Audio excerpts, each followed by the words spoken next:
Disney really wanted to bounce back from some of the disappointment brought by Pocahontas, Hunchback of Notre Dame was probably not the best way to go. A story as well known and famously dark and twisted as Hunchback is probably not the best way to get a general audience coming back to you. But I'm sure by the time Pocahontas was done, Hunchback was already half done, and you just have to go with what you got. And for what they got, honestly, I really love this one. But that's a personal preference. To be very straightforward, the film does in fact have a lot of flaws, as you would probably assume it would. Hunchback is probably the last movie you would want to tell as a Disney family film. The original story by Victor Hugo was about the corruption of church and the overuse of power that it had. Here, it's mostly told as an ugly duckling story. And while that's done well, there's several parts that you feel were kind of forced. A guy like you! Oh god, we'll get to them in a minute. No, let's start with the story as is. In many respects, it's pretty similar to the book. A deformed hunchback lives in the bell tower of Notre Dame. He's looked after by a man named Frollo. In this version, he's portrayed as a judge. In the original, he was a priest. The hunchback, named Quasimodo, just wants to go out into the streets and be accepted like anyone else. And during the Festival of Fools, which is a celebration of the gypsies, he gets his chance. And not only is he accepted, but he's actually celebrated. People love how strange he looks and start having fun with him. Now in the original, he accidentally commits some sort of crime and is then punished for it, to which the gypsy Esmeralda pops up and tries to give him water. In this version, he doesn't commit a crime, the crowd just suddenly turns on him, pretty sporadically actually, to which again, Esmeralda goes up to save him. But it turns out Frollo has the hots for her and wants to do everything in his power to get her. Again, in the original, she's accused of a crime. Here, she's accused of witchcraft, which is really nothing more than their parlor tricks. So between Frollo wanting her, Quasimodo wanting her, and hey, did I mention there's a third guy named Phoebus who also is wanting her?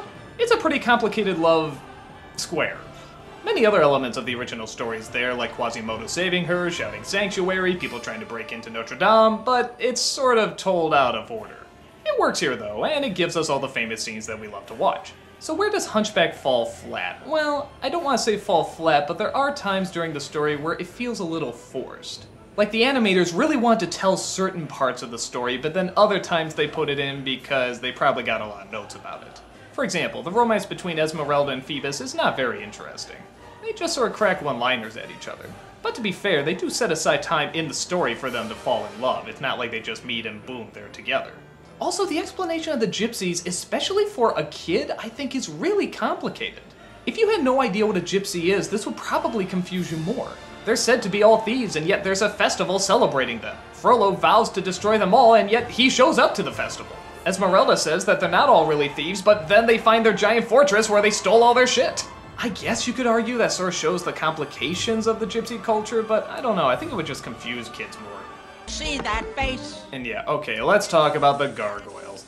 God, I friggin' hate these things. Number 1, how dare you make Jason Alexander not funny? Shame on you. Number 2, the moral of the story is not to judge people by how they look. And yet that's constantly what they're doing! I thought I was the cute one. No, you're the fat, stupid one with the big mouth. Again, bit of a mixed message. Third, as annoying as they are, I would give the movie credit if they were imaginary. And you know what? At first, it looks like they are. They don't just turn back to stone. There's a scene where they have a whole musical number and it appears that all the stuff they were showing before wasn't real. Like it was all in Quasimodo's mind. That's a great idea! I would honestly tolerate them if this was the thought going into it, that Quasimodo was just imagining them. What a great but also tragic way to get your comic relief in. But in the end, nope, they're real. They're fighting off the guards, they're helping him save the day. There's no way Quasimodo could imagine this. They just come to life. I won't question how, it's Disney magic, but come on, you can make these guys a lot less obnoxious. Okay, so that's all my bad stuff. Let's talk about the good stuff, because honestly, there's a lot. Let's talk about what everybody remembers, the villain. Oh, Frollo is such a badass, awesome villain. He does all the bastardly things that a lot of the other Disney villains do, but they actually make him complex, too. He tries to convince himself that he's a soldier for God, and yet he's constantly doing horrible things. But he tries to justify it every single time. I love it. That's a great character.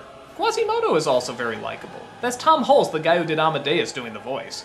There's such a kindness to it, such a softness. And even though his singing voice isn't technically that great, there's still so much heart and passion put into it that you don't care. It sounds wonderful. Up there, strolling by the sand, taste the morning out there like ordinary men. The songs are very different. for the most part. You have your heartfelt song, you have your comedy song, but then you have the intro song and the Hellfire song. This does what musicals are supposed to do, tell you how the person is feeling and also explain the story in musical form. That is the purpose of a musical, and you know what? They do it great here. That choir is awesome. It makes everything seem so much more gigantic.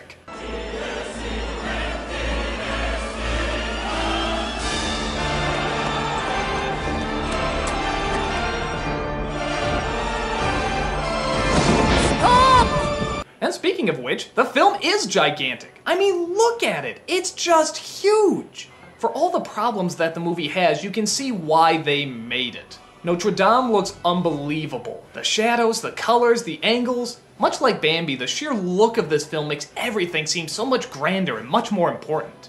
And give the movie credit. For Disney, this was very ballsy. It's not necessarily going after the church, well, let's face it, they never get away with that. But it is sort of touching on issues of faith and good and evil, heaven and hell. God, even lust.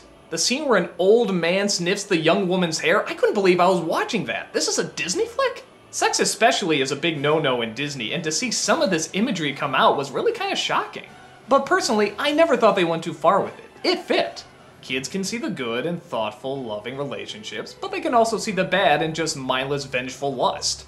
And there's also the issue of heartbreak. The main character doesn't get the woman. Yeah, I don't think I'm giving anything away when I say that. But at the same time, he's accepted among the crowd and is able to start a new life. As Disney films go, it's one of the darkest, and probably took the most risks. And for the most part, it pays off. The changes to the story I actually don't mind so much because for the most part, it does flow pretty well. At times it's a little clunky, but again, this is a very hard adaptation to pull off. In fact, I'm really amazed they pulled it off as well as they did. I know technically, from a character and storytelling point of view, it's not the strongest, and for Disney to fully make a version like this work, it either had to be more simpler or just go balls out and tell the entire story. You know, screw the kids. But you sort of know that's not gonna happen, in the same way you know they're not gonna kill the Little Mermaid in The Little Mermaid. So personally, I really love this one. It's one of my favorites. I don't care if it's clunky, I don't care if it has problems. The stuff that works really well works unbelievably well, and it sticks with you. If you're a big fan of the original Victor Hugo book, you're probably not gonna like this version. But if you just say the title, Disney's The Hunchback of Notre Dame, I think most people can know what to expect. And honestly, I think it's a little better than what most people expect. The audience for it is growing more and more, and I'm really glad to see that, because I don't think it was a huge hit when it came out.